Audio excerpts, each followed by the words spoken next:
Back in the 1980s, the Soviet Union was bustling with one of the highest birth rates in Europe.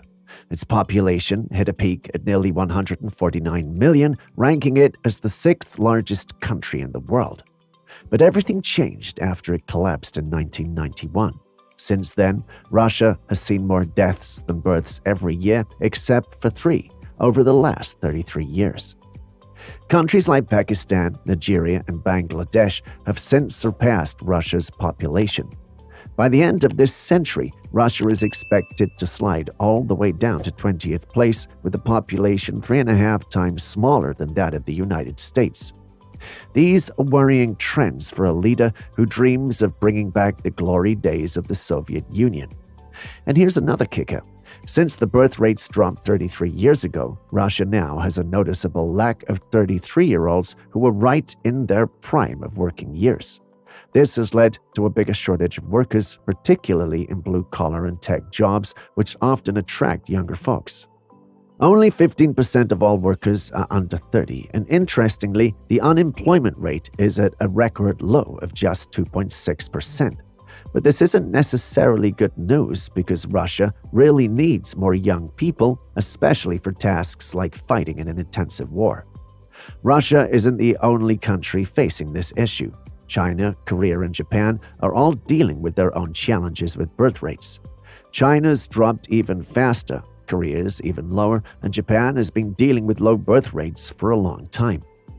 Families across the developed world are getting smaller, and this trend isn't limited to Europe and East Asia. It's happening globally. Italy, for instance, has seen a drop in birth rates similar to Russia's, about 50%, though Italy's decline started about a decade later. Both countries are now grappling with the economic strains of an aging population. More retirees drawing pensions, fewer young workers to support them, and fewer young adults to take on roles like inventors and caregivers. You might think Russia's situation is similar to that of Italy, Japan, or Britain, suggesting a universal trend. However, there's a crucial difference into the underlying causes. In Italy, the decline in birth rates can be seen as a positive change. It's tied to fewer teenage pregnancies, better access to education and career opportunities for women, and greater freedom in personal choices regarding family size. These changes might strain the economy, but they mark progress in terms of personal freedoms and choices. In Russia, on the other hand, the reduction in birth rates is not a matter of choice but a response to harsh economic conditions, widespread unemployment, and general despair. It represents both an economic and a human crisis. Moreover, Italians are enjoying longer, healthier lives due to advances in medicine, improved living standards, and effective pollution controls with stable death rates. Contrast this with Russia, where a sharp increase in deaths coincided with the falling birth rates, a situation referred to by demographers as the Russian cross. Take a moment to understand the magnitude of this tragedy. Over the past 3 decades, despite major advances in healthcare like HIV treatments, intensive care units, and organ transplants, the number of annual deaths in Russia more than doubled. During the last 16 years of Soviet rule, there were 11 million more births than deaths. In the 16 years that followed, the tables turned drastically. There were 12 million more deaths than births, resembling wartime casualties during a time of peace. So what's behind this massive loss of life? One clue lies in the timing of heart-related deaths, which spike over the weekends. Another clue comes from observing that these fatal heart issues are less common in Muslim-majority regions of Russia.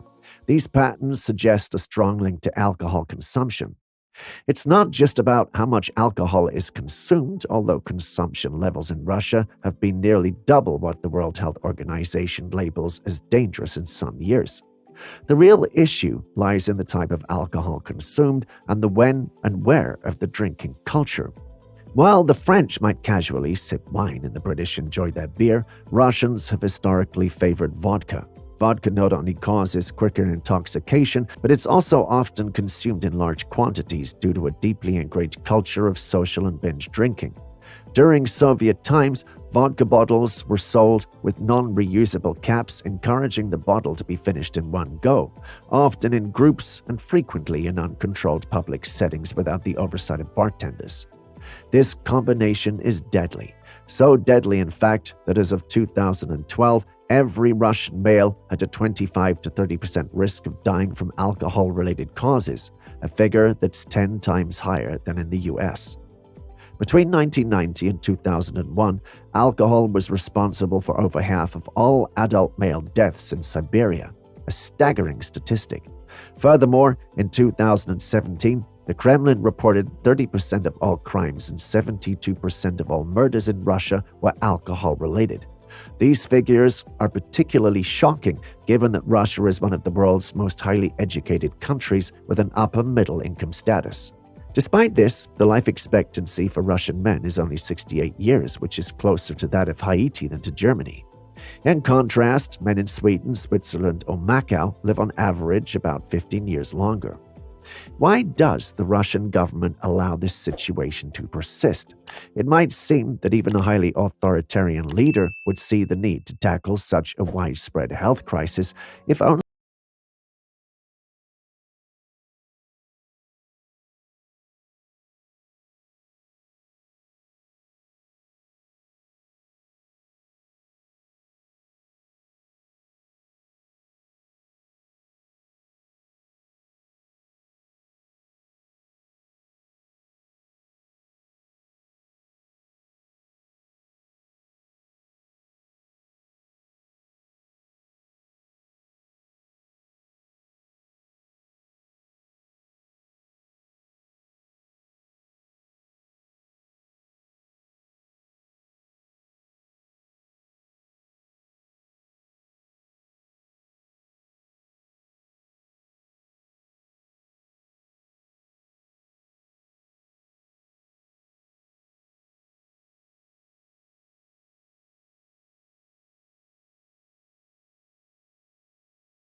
needed to boost its revenue, leading Russians to turn to even more dangerous substitutes for alcohol.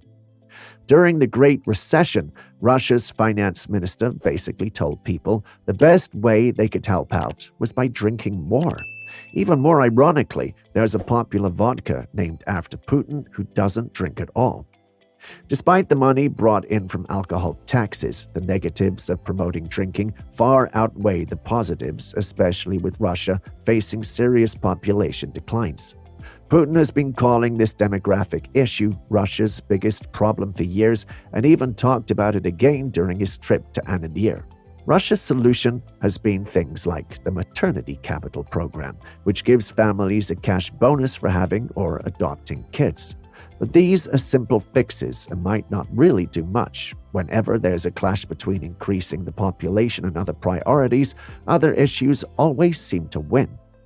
Year after year, Putin seems to go for short-term fixes that end up making the long-term problems worse, like with healthcare. Russia's healthcare is ranked last in efficiency out of 55 countries. The hospitals are dirty, corruption is everywhere, and the medical practices are way behind the times, leading many people, especially outside big cities, to just avoid going to doctors.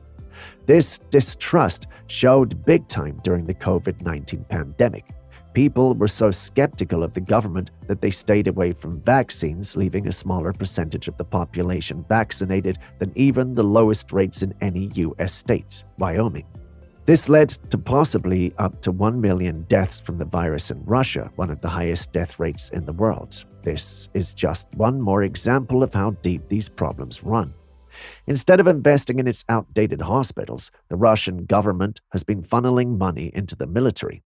Estimates suggest that between 100,000 and 500,000 Russian soldiers have been casualties in the war with Ukraine, a significant loss, especially since these are often people who are crucial to the economy. On top of this, since the war started, it's likely that between 1 to 2 million people have fled Russia, including 200,000 in just the first 10 days of the invasion. It's important to note that only 29% of Russians have a passport, and those who are leaving tend to be young, wealthy, well-educated, and highly skilled, exactly the kind of people Russia can't afford to lose. The departure of 100,000 software engineers alone is a huge blow to Russia's technology sector, which had been thriving. When you add up the heavy drinking, falling birth rates, subpar healthcare, the impact of the pandemic, the ongoing war, and the massive exodus of skilled individuals, Russia is facing a severe problem. It's running out of people.